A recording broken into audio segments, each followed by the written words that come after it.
All right, so today we're going to be looking at the EGR valve on the Fit.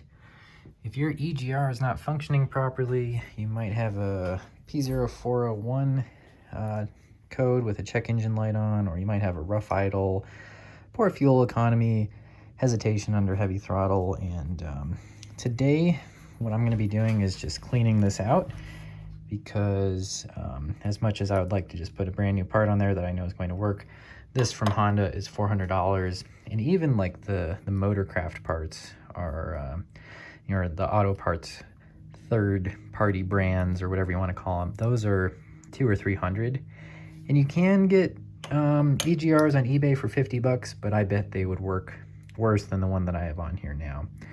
And the reason I'm tracking down this issue is I have high fuel trims and I'm seeing high EGR valve error percentages. And if you don't know what that means, honestly, don't worry about it.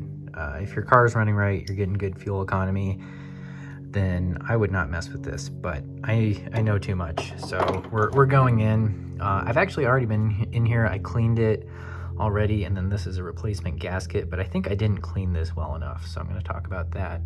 But anyways, first thing is first, we're going to disconnect our battery. I'm too lazy to do that, so I'm just going to unplug the valve.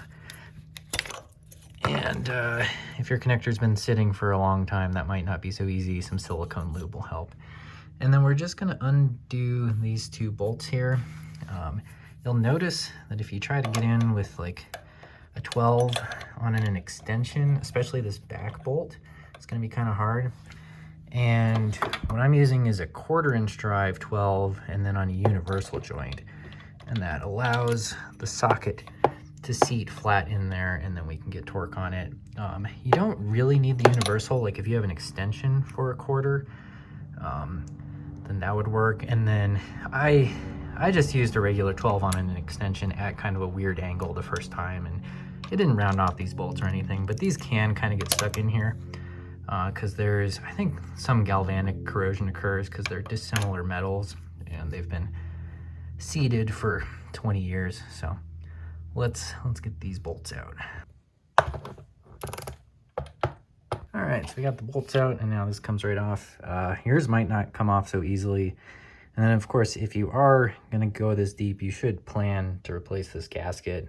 And yeah, here's the old gasket. It tore when I took things apart.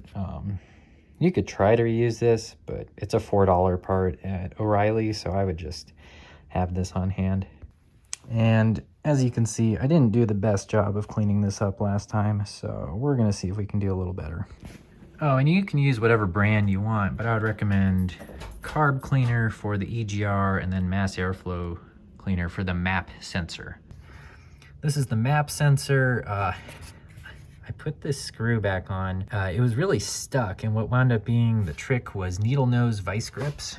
I bought a replacement screw for it, actually a set, but these are the wrong size. This is why you never trust AI. But yeah, the needle nose vice grips got that off, and I will get a replacement screw because I'd much rather have a hex cap up here than JIS. And yeah, good luck getting that off with a screwdriver after it's been sitting for 20 years. So I've seen other YouTubers recommending, if you see a lot of soot or buildup in this passageway, to just spray carb cleaner in here. You don't need to do that. So what you would do instead is release this clip, move it back, gently wiggle this hose off, and do this with a cold engine so your cooling system isn't pressurized, because this plate is cooled.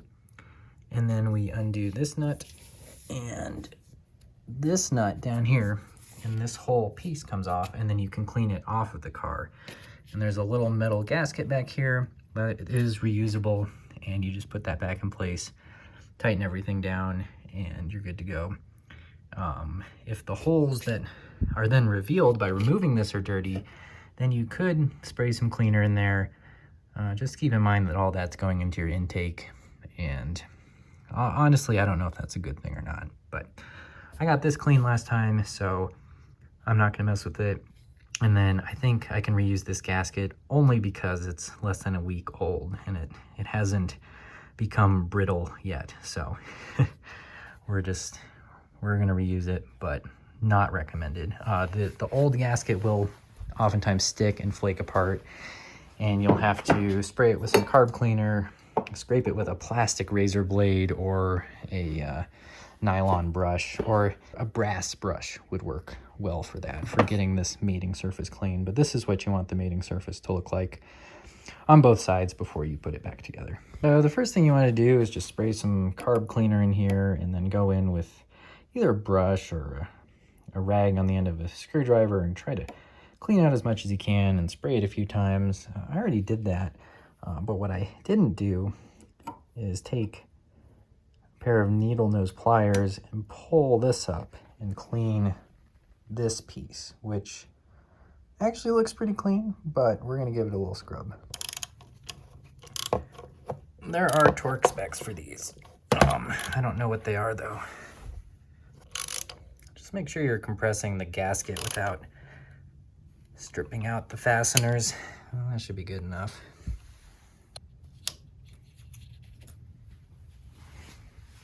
Plug battery back in.